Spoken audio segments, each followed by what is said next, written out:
G'day, my name is Peter Ridd. I'm the Head of Physics in the School of Engineering and Physical Sciences at James Cook. I want to talk to you today about a new way of teaching in senior science in Queensland that's been going on for the last few years.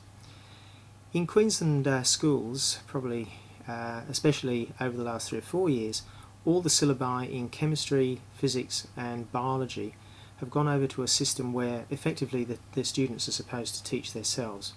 A large part of the assessment is done on things called extended experimental investigations and extended response tasks, basically assignments. Now these constitute a huge fraction of the assessment and probably dominate over exams in many cases. Now the idea of these extended experimental investigations is to try to get the students to learn how to think, to develop experiments themselves, and I actually support this. It's actually a really good idea, but unfortunately it's been taken to an almost ludicrous extreme. The idea is to do some really cool bit of physics, and I've seen some really excellent work done, set the students on fire so they're enthusiastic about it and really motivate the students. The problem though is that some very, very cool bit of physics, like firing a missile from a trebuchet or something like that, ends up becoming a 6-week or 7-week, 5,000 or 6,000 word torture lesson.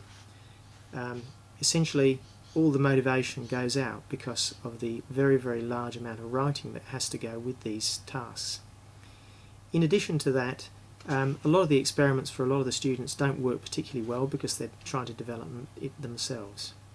So what's ended up as a really great idea for motivation is not working in many cases, and I've done polls of various first-year students, and mostly they absolutely hate the extended experimental investigations and are glad to be rid of them when they get to university.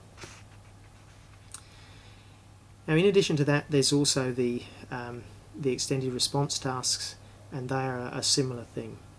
Now all this work on these, what they call EEIs and ERTs, is done at the expense of traditional problem solving, which is in fact what we at universities in most physics, maths and engineering departments actually want.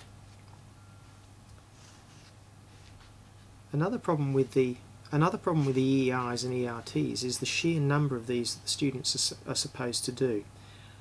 It's not uncommon for students in grade 11 and 12 to have 3, 4 or even 5 of these due just before the end of semester exams, and the pressure is just horrific on these students, and I don't mind a bit of pressure on students, but I think we might be actually breaking them in this case. Something actually has to be done.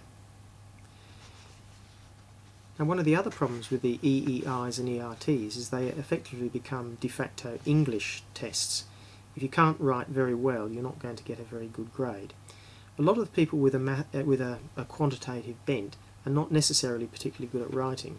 Now they have to be able to write the very stylised form of English we use in science communications. They have to be able to do that, but on the other hand, writing mega assignments when they're 15 and 16 is a little bit much to ask, and it will often put off people who are good at maths, who are good at problem solving, but don't necessarily want to write a great deal. So what can be done about this? Well, actually quite a lot, because there are a lot of teachers and a lot of parents who are not too happy with this system. Up to now it's been difficult as individuals to actually do a great deal about it. I've been running a sequence of meetings, one in Cairns and one in Townsville, to discuss this with teachers and parents. But we're going to have a big meeting at the Mansfield Tavern at 2 o'clock on the 16th of June. We're hoping to get a good show out of people, so if you want to be counted on this, now's the time to make your feelings felt. Come along, just show that you support a little bit of change here, and I think we can actually come back to some more reasonable system of assessment in this state. Thanks very much. Hope to see you there.